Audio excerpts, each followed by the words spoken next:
Hey everyone, my name is Rick Gualtieri and this is Tales of a Midlist Author. It's been a couple weeks since I released my last video. It's been very busy on my end.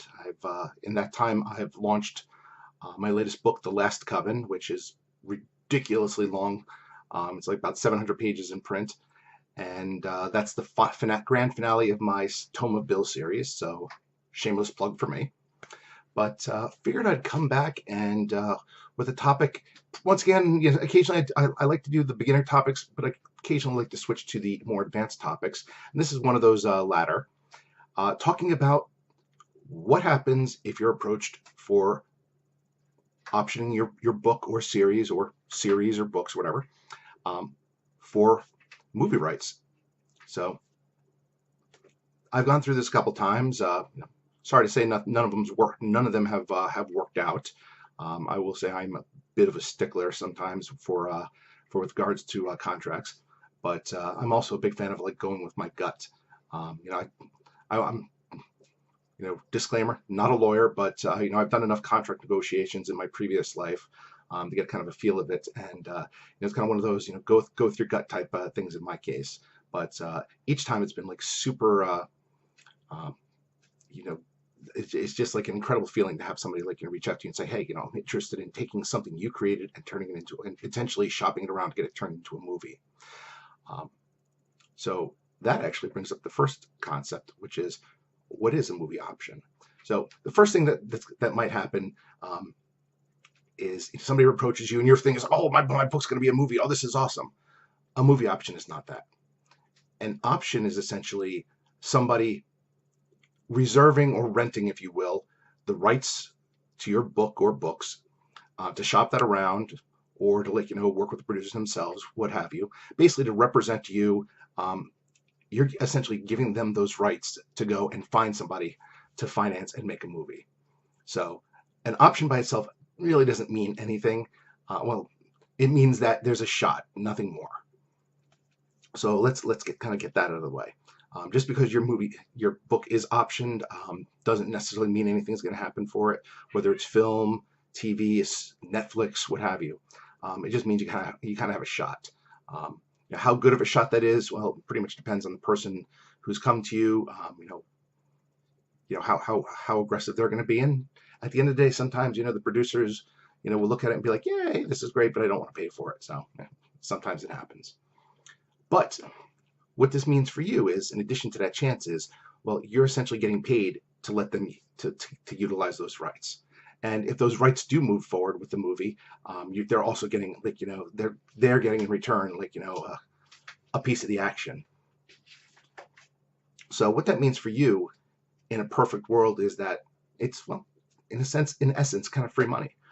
Somebody comes and says, "Hey, I'll go for you a couple $1,000s. I'm going to lock up the rights for a year, and we'll see what happens."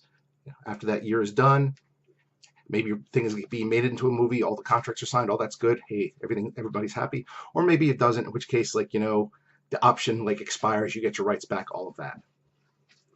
The reality can be a little bit different. Sorry, I got a cat running around here. It's like, no, go away, I'm not going to pet you after I'm done filming. So I would say probably the first thing you want to do when somebody approaches you, well,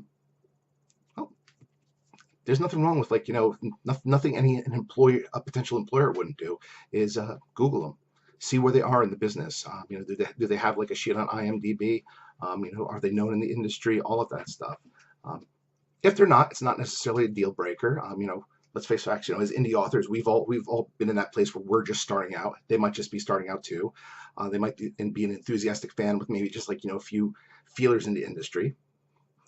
You never know that. But it doesn't really hurt to to do so, to see kind of where they are. One thing to keep in mind when you do sign an option is you are locking that in. So if you sign that option, they go off and do their stuff, and Netflix calls you tomorrow and says, "Hey, we want to do this." Well, you have a legal binding contract there, which you may or may not be able to get out of. But chances are they have the rights to to go and negotiate on your behalf with that Netflix. So no screwing around there. Keep in mind that whatever you sign is a legally binding contract. So that being said, you don't option a book without a contract. Um, this is not a handshake deal. This is not something you say, hey, yeah, go nuts with, because let's face it, that is not going to really stand up in a court of law. You want a detailed contract that, that goes through over the various aspects of the option, how long it is, how much you're going to make, and we'll get into some of the things to look for in a second. When you get that contract, now here's where you need to step back and give yourself a day or so. It's kind of like waking up Christmas morning. Oh, all these great presents are, everything is awesome and stuff. You don't want to do anything stupid on Christmas morning there. You might be super excited. You might be incredibly flattered that these people approached you, and you might be freaking out going, oh, this is my only chance, and let me sign it. Don't do that. That's dumb, because you want to make sure that you're protecting your own interests, and not all contracts are made the same. So first thing you want to do, I'll be perfectly honest. Whenever I'm approached, I probably drive people nuts, because I am all about poker face. I've gotten on the phone with folks, and they're like, hey, we want to do this with your book, and it's like, yeah, okay, that's nice. And I know they're probably hoping for me to be like, yes. And internally, I'm probably like that, but I'm one of those kind of never let them see you sweat guys. So, which I guarantee probably drives some people nuts. But that said, once you do go back and forth, discuss price, discuss terms, time period, all of that stuff, you're gonna get that contract, read it. Read it very carefully. Read the fine print and make notes. Here's the thing. This is not my specialty. It's probably not your specialty either, but make notes. If anything jumps out at you that you either have questions about, or that just doesn't look right, annotate it. Now, you're not going to send it necessarily back to them with the annotations. You could if you wanted to, but that's primarily the point where, well, it's after the point where, but at that point you've probably hopefully hired one. The main thing is you need to get a lawyer. No ifs, ands, or buts. You don't want, this is not something you want to do yourself. What's that phrase they say? The person who represents themselves has a fool for a client. Well, it's pretty much true. And not only, you don't just want to get any lawyer. You don't want to go to necessarily your buddy who's works down the street and in medical malpractice, because not all law is the same. You want to get a specialist. You want somebody who specializes in entertainment law, who handles contracts like this, etc. That means no matter what happens, you're going to be paying out of pocket. And that's the sucky thing, is if this doesn't work out, you're down a few dollars. Well, probably more than a few dollars, but you're down money. And you're kind of right back where you were, and hey, you can write that money off at the end of the year, with your taxes and such. But keep in mind that moving this process along, there is a good chance that you are going to take a loss, especially if you decide not to sign the contract. So get that out of the way. Make sure you can afford it. Do not do anything without a lawyer. So, because the lawyer is there to understand what is that in that contract, what is normal. Because here's the thing. I don't know what's normal or not. If I see somebody that says, hey, we want all radio rights. No, you can't have all radio rights. When the reality is that's pretty standard in a contract like this. So instead of me freaking out, they'll just be like, yeah, this is standard. This is in every contract. You're not getting rid of it. Let's move on with our lives. So you definitely want that. Their job is to kind of protect you, but also educate you and such. So never move forward without legal advice. That is, if there's nothing else you take away from this video, it's that. All right, I mentioned paying for it. Well, that is something to keep in mind. Here's the thing: option prices are usually not huge. Couple $1,000s. I think anywhere from $1,500 to maybe $5,000 for for a year, 18 months option is pretty standard for somebody who's not a superstar, maybe a mid-lister like me. So keep that in mind. That with regards to the lawyer and going back and forth with their legal is whether or not you're actually going to take a bath, even if you do sign it. Because it is very easy to say, hey, I'm going to make $3,000 of free money in this. And then at the end of the day, you're like, oh, and I spent $4,000 in lawyer's fees. So now I'm optioned and I'm at $1,000. Hope and fingers crossed that a movie happens. But if it doesn't, well, then I'm still out that $1,000. So keep in mind that, is what you're going to do actually ultimately going to cost you more in the end. All right. So some things to look for in your contract when you get that. Time period. How long are they optioning for? Um, I'm led to believe in the past it wasn't uncommon for options to be 2-3 years or so, with options to renew. These days it can be all over the board. I've seen options as short as 12 months. Um, I know the ones I've worked with have been either 18 or 24 months, and then there's an option to renew where where both parties kind of say, hey, we're going to go with this. If there is a renewal, you do get paid more, so that is one thing to keep in mind. And if it doesn't say that you get paid more, make sure that's in the contract, because here's the thing. These are your rights, these are your characters, these are your copyrights, possibly your trademarks. You want to get paid. If somebody else is shopping around, you definitely want to get paid for letting them do so. So time period, something to look at. Not really a huge thing for me. I mean, here's the thing: if you have people beating down the door for different options and stuff, well, congratulations, you have multiple people who want to take you to the prom. In which case, you can probably hire a decent lawyer to to go through them all. But in a lot of cases, you're going to get this option deal, and you can basically say, okay, it's a year and a half. What are the chances of somebody else contacting me in that time? Well, chances are it's relatively low for the majority of us. So I wouldn't worry too much unless somebody's trying to lock it up for more than 2 years. That's from what I've heard out there in the business, that's getting more rare. So what are they optioning? You're probably looking at either film, TV series, or maybe a network or cable series, Amazon, Netflix, stuff like that. Chances are, the contract will be kind of all encompassing that, they'll define all of those things and say, hey, we're just going to shop it around and see what happens. But just just that's something to look at and say, okay, what are they optioning? What are they paying you? We already mentioned this before, but they might offer you anywhere from $1,000 to $5,000. If they offer you more than $5,000, chances are they either really, really like you, you're a hot commodity, or they know that they're going to sell it. So something to keep in mind there. But don't be insulted and be like, well, I'm worth at least $100,000. The option is not your movie being made. Keep in mind that you're just giving them the rights to shop it around. Chances are there will be contingencies within your contract that say how much you will be paid if it does get turned into a movie or such. Speaking of that getting paid, some of it will be based on, some of it might be a flat fee, some of it might be a percentage. Know the difference between net and gross. Gross is basically, before expenses. So, if I sell $100,000 worth of books, that's the gross. But after Amazon takes their cut, after I pay for my advertising, all of that stuff, that's the net. Net is after expenses. And just one thing to keep in mind, Hollywood is notorious with regards to there never ever being a profit. So if you lock yourself into a deal where it's like, oh hey, great, I get 10% of net, expect that you will never ever see that 10% of net, because there might be some chicanery out there. If you are going to sign a net deal, make sure they define net very, very carefully so that there are no shenanigans like that, and make sure you reserve the right to audit their books if you can do so. And once again, one thing to also keep in mind is, depending on how big the person is or company is who's contacted you, might depend on how much sway you do or don't have. If somebody directly from Universal Pictures is contacting you, they might hand you the contract and be like, yeah, take it or leave it. Somebody small in the industry, you can probably go back and forth with this stuff. Okay. All right. Here's a big one, and this is the stickler for me that kind of killed the stuff I was working on. Rights. Now,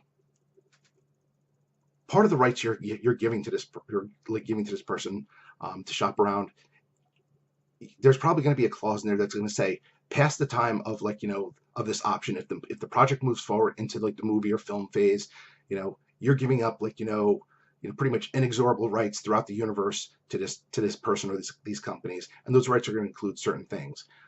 From what I am led to believe, and once again, I'm not a lawyer, but a lot of other people in the industry have been good to share their contracts, publicly, and I've done some good searches compared to what I've seen and what's been handed to me. It's pretty common to see, all television, movie, video cassette, video disc, radio, theater. That's a pretty common thing to see in there.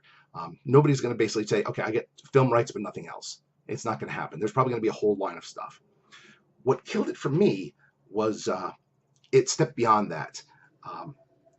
Game rights, which I don't really have any game build the vampire games in the plans. That's not really a killer thing, but it was asking pretty much for completely exclusive merchandising rights too, which kind of would have meant that I couldn't even sell my own stupid T-shirts. In my case, I didn't like it because essentially it turned me into almost kind of like a limited licensee of my own copyrighted characters, and I really was not comfortable with that. So I went back. That whether or not that's standard or not, or whether or not you are comfortable with that, you have to decide. Me personally, once again, these are my characters. I do want to have a little bit more control in them. Not to say I'm not necessarily going to negotiate for for the right deal. And another thing you can also look at is the potential of saying, okay, merchandising rights in conjunction with this project. That's something else that that's kind of a limiting factor there, where you can say, okay, fine, you guys get the merchandising rights. If a movie's made and it has to do with that movie and whatever designs are made for that movie, that would be fine, because that would probably still allow you to once again sell a T-shirt with your book logo on it or something, give you enough sway. But in this case, it was kind of like everything non-negotiable, and I was not comfortable with that. Once again, your mileage may vary, but just something to keep in mind. Check out the rights section very, very carefully, because if you do sign it and you're kind of stupid about it, well, congratulations. Well, from here on in, you can basically write your books, and that's all you can do with your own damn characters. Maybe, assuming they even let you do that. So, termination. Make sure there's a specific termination clause in there that basically says, when this is over, if nothing happened, you get the rights back. Hey, you shake hands, walk away, and that's it. Everything comes back to you. This came from my lawyer. Once again, don't know how standard it is, but not dissimilar to a publisher. Make sure there's no clause in there where you have to pay them back. There should be nothing in there that basically says, well, we put in some time and effort to marketing this, and if it doesn't happen, you have to pay us back. Fuck that noise. Make sure that you're not doing anything that kind of puts liability on you, essentially, once again, for your own characters. That's pretty much my main thoughts on it. It really comes down to be careful, read it thoroughly, make notes, talk to your lawyer. Hey, if your lawyer says your notes are stupid, nothing to worry about, hey, that's great. But hey, maybe you do have a valid concern there. Don't be afraid to do that, and definitely get that lawyer and protect yourself. There's nothing that says you can't go back and forth and give up a little bit more maybe than you're comfortable with if it's a good deal. But I would say, don't be afraid to walk away. Don't don't be sitting there thinking, okay, this person asked me to dance, and if I say no, nobody else is ever going to ask me to the dance. Hey, something? Reality is they might not ever ask you to the dance ever again. Or a better deal could come along next week. Don't be afraid to basically set your own lines in the sand. Don't let the other company bully you. You never want to let them do that, because here's the thing. Just remember, they might come across as your friend, but the reality is they're a business. They're looking after their own self-interests, not necessarily yours. So don't try to get buddy when they say, oh, this is standard, just trust us. Yeah, that's not really a great way to do business. I'd rather my lawyer come back and be like, yeah, hey, trust is all fine and well, but we don't like these clauses. Remember, protect yourself. Make sure you get a good deal. Don't necessarily be a complete douchebag, hard ass. Keep in mind, hey, if you're the next Stephanie Meyer and you are selling millions of dollars worth of books, you probably do have a bit more negotiating power. But if you are a small mid-lister, you're doing okay but not great. Don't get your head full of yourself and start demanding millions and stuff, because you're just gonna have people laugh at you. So you do want to be flexible, but at the same time you do want to protect your rights. So it is an interesting thing, and I got to say, it is super flattering. And if it does happen to you, congratulations, because it is the best feeling in the universe. And if it hasn't happened yet, well, just keep on writing, keep on putting out awesome books. So I am Rick Gualtieri. This is Tales of a Midlist Author, and I hope you have enjoyed this dalliance into things Hollywood. And I hope to talk to you again soon. Bye.